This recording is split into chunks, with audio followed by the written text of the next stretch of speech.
First off, check out the shirt. Okay. Matches the poster back there. Okay. Now real take 7. What's up, guys? Welcome back to the Knuckle Sandwich Podcast. I'm your host, Brandon Anderson, and this is episode number 14. If you've been keeping track through all the audio days, but if you've just been around for the video, this is episode number 2 on video. I'm super excited about this fight. UFC Singapore, Max Holloway versus Korean Zombie. If you're an early bird, this is the card for you, and if you're not, you better get some Z's a little sooner than you normally do. So, if you're ready, put the headphones in, turn the music up, kick your feet up, and grab a sandwich, because here we go. Man, oh man. UFC Singapore. Like I said, if you're an early bird, then this is the card for you. The prelims start at 4 p.m. Central. I lied. The prelims start at 4 a.m. Central Time. The main card starts at 7 a.m. Central Time. So just to clear things up, I'm not doing any prelim guesses on this fight card because I'm not waking up at 4 a.m. if I don't have to watch these fights on a Saturday. So, main card picks only. Let's just get straight into it, okay? So starting off the main card at 7 a.m. Central, we have Junior Tafa and Parker Porter, two strikers that are looking to make a statement in the division driven by stoppages. With Junior Tafa, we haven't seen much of him. We saw one fight only in the UFC so far against Muhammad Usman that ended up being a decision loss. In that fight, though, he showed promise on the feet. He was able to land multiple shots and almost pulled off the comeback in that fight, but his lack of takedown defense and activeness on the ground is what stopped him short. All 4 of his wins, he's only had 5 fights, 4 wins, 1 loss now. With all 4 of his wins coming by knockout and 3 in the first round, we know where he would like to keep this fight, and that's on the feet. Now, Parker Porter is one of those guys that is probably going to be game for that. Okay, Parker is one of the most active heavyweights on the roster. It seems like every single card he's fighting at least like once a month at this point. He has 8 finishes, 5 by knockouts, 3 by submission, and is fresh off a stoppage win over Braxton Smith after being knocked out in stunning fashion against Junior's brother, Justin. Both of these men can take a hit, but also give one as well, so I can't wait for this fight. It should be exciting. Now, my keys to victory for both men, starting off with Junior Tafa, stay in kicking range. You are a kickboxer, okay? Beware of the clinch shots. I feel like Parker's going to bring some pressure, maybe bring a little bit of aggressiveness in the beginning, try to get you on the clinch and possibly get you in the ground. So beware of those clinch shots and also defend the takedowns. If you think you can do all 3 of those, I believe you are on the right path for a win. For Parker Porter, you got to make this dirty, man. He's a skilled kickboxer. So make it dirty. Try to get it to the ground and keep the pressure. Again, try to get him against the cage. Make it a dirty fight. Elbows, punches, knees. I want to say headbutts, but don't headbutt him because that'd be stupid. But anyways, make it a dirty fight, okay? You've got to be able to control the pace of this fight against Junior Tafa. Wrestle him, because you know that's his weakness now. But my pick overall between these two guys is Junior Tafa. I feel like he will have the advantage in being able to keep range. I feel like having his brother Justin just being off of a knockout win over Parker Porter, he has some insights maybe on how to do things and what he did to train for this fight. So my pick for this is Junior Tafa. 2 top 5 women's flyweight contenders square off in the second main card fight. And man, I'm excited for this one. To be honest, I really am. Erin Blanchfield is on a tear since she has entered the UFC. She's 5-0 with her last 3 wins are by submission over JJ Aldrich, Molly McCann, and Jessica Andrade. Some killers right there. Her takedowns come easy. Her transitions on the ground are seamless. And due to the vicious ground and pound that she delivers, it seems like she's like a backpack or an anaconda or whatever you want to talk about that just can move wherever you move and stay on your back or stay close to your body to where it feels like you can't escape.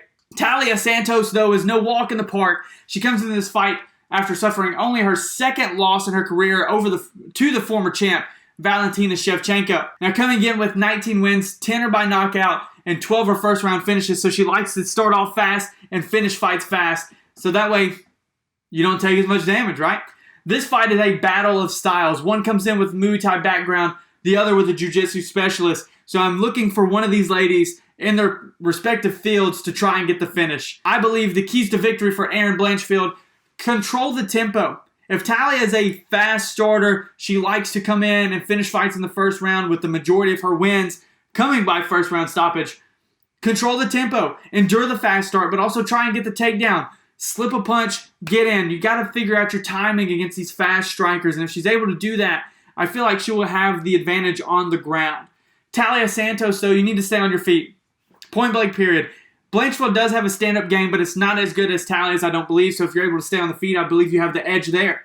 Use uppercuts to stop the takedowns, make her be aware, up kicks, knees, things of that nature that try to not make somebody take you down. They don't want to get near you because they know they're going to get hit. And also, number three.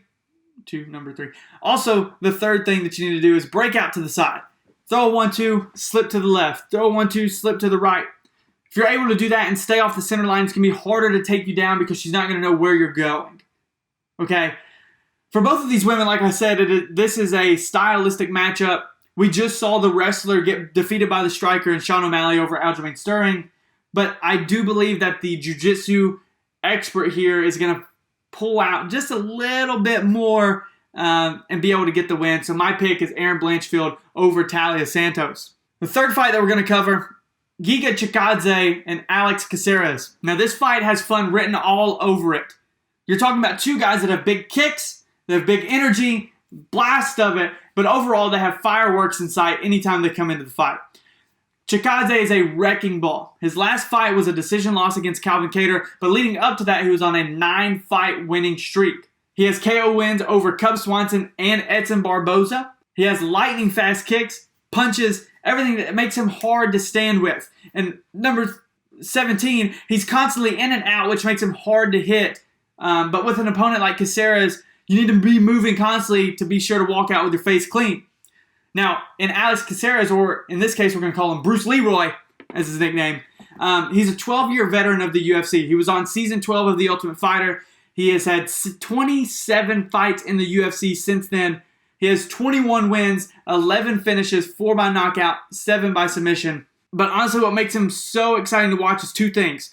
Karate-like kicks and his constant smile. You can tell he loves being in that cage, right? I feel like, though, if he throws too many fancy shots, if he tries to get too acrobatic with it, too comical with it, too karate with it, Giga will take advantage of that. And my keys to victory for these two, for Giga Chikadze, pick your shots. Be patient. Pounce when open, okay? Bruce Leroy is inevitably going to leave his hands down. He's going to fight like this. He's going to fight like a Stephen Thompson would. For Giga, you've got to be able to pick your shots and understand the timing of his, and it's going to be difficult to understand with the amount of karate background that he has. So pick your shots and be patient. But once you hit him and once you smell blood in the water, pounce. Get the fight over with. For Alex Caceres or Bruce Leroy, get in close. Stay in the middle of the cage. Don't get rushed back, because if you do, then you're going to feel that pressure from Giga, right? The other thing is, don't get cute. It's easy for you to get caught up, and I feel like we saw this more in his younger career than now, to where he would get really cute with his strikes. He would try and just throw all these crazy kicks, trying to get that highlight reel knockout, be on SportsCenter top 10. We don't see that as much out of him now, but with a killer like Giga, he needs to make sure that he does not get cute at any time, in my opinion. I feel like this fight is going to be more stand-up than we think it will be. I feel like Caceres may try to look to get it to the ground, but I don't believe he will be able to. I think that's going to be the difference maker, because I believe Giga has a better stand-up game. So my pick for this is Giga Chikadze over Alex Caceres. The co-main event may be one of my favorite fights on this card, to be honest. This is a rematch of a 2021 bout that ended up in a round 1 submission victory for Anthony Smith. Since his victory over Spann, Smith has lost 2 in a row to the likes of Magomed Ankalaev and Johnny Walker. He has some wins over some of the greatest light heavyweights of all time in Rashad Evans, Alexander Gustafsson, and even Shogun Rua. Smith is such a well-rounded individual with 36 wins, 19 by knockout, 14 by submission, 20 first-round finishes. He has tremendous ground and pound, his devastating elbows that he throws standing up and on the canvas, and let's not forget about the fluidity on the ground that he's able to grab submissions with. Ryan Spann, on the other hand, is 2-1 since his last belt with Lionheart, with wins over Ion Cutelaba and Dominic Reyes, both by first-round finishes. And even though most of his wins have come by submission, you cannot take Spann's right hand lightly, as he packs massive power and speed that can put your lights out. If we look back on the first fight between these two in 2021, Smith was the one doing the damage, landing a perfectly timed hook as Spann threw a wild punch. From there, he knocked him down. He was able to get on top of him, get him to the ground. They returned to the feet, and just like Deja Vu, Smith knocked him back down again and then later submitted him. The only question left right now is, can history repeat itself, or is Father Time caught up with Anthony Smith? My keys to victory for this: Smith, you kind of need to fight this like it's the first fight again. Counterpunch. Manage your distance. Spann is like I said, a strong puncher. He's powerful, he's fast, but he can get wild. Be ready to punch on the back foot, on the step back, right? Just like O'Malley did this past weekend. Be aware of that. Be ready for that. Be patient. Manage your distance. Don't get in too close. Don't turn this into a scrappy fight. Once you get it to the ground, try to grab his back. Be a backpack, right? If you're able to do that, I believe that you will have the advantage. For Ryan Spann, we need to tone it down just a little bit. Calculate your shots more.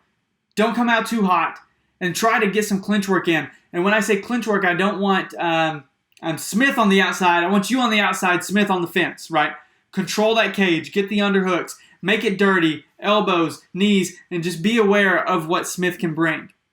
When I look at these two side by side, it's a very even matchup. I'm excited for the rematch of this, but in my opinion, I'm picking Anthony Smith over Ryan Spann again to repeat history here. And now, my favorite part of the segment always, it's time for the main event breakdown, baby. So back on my first episode of Knuckle Sandwich, we were blessed to cover blessed Max Holloway and Arnold Allen, and that was literally like World War III. Fantastic fight, fantastic energy, and that's just what we needed to start the podcast with. Right after that fight, as soon as the fight was over, I predicted Korean Zombie, and then in the press conference, that's exactly what he said. He said, that's the only guy I haven't fought.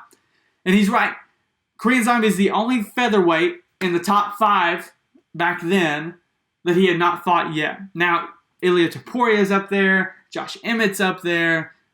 So there's a few more guys now, but I believe that Korean Zombie was like the only one. In my opinion, Holloway still stands as the best boxer in the UFC. And with his striking, his head movement, and honestly, his confidence is what puts him up there as one of the greatest to ever do it.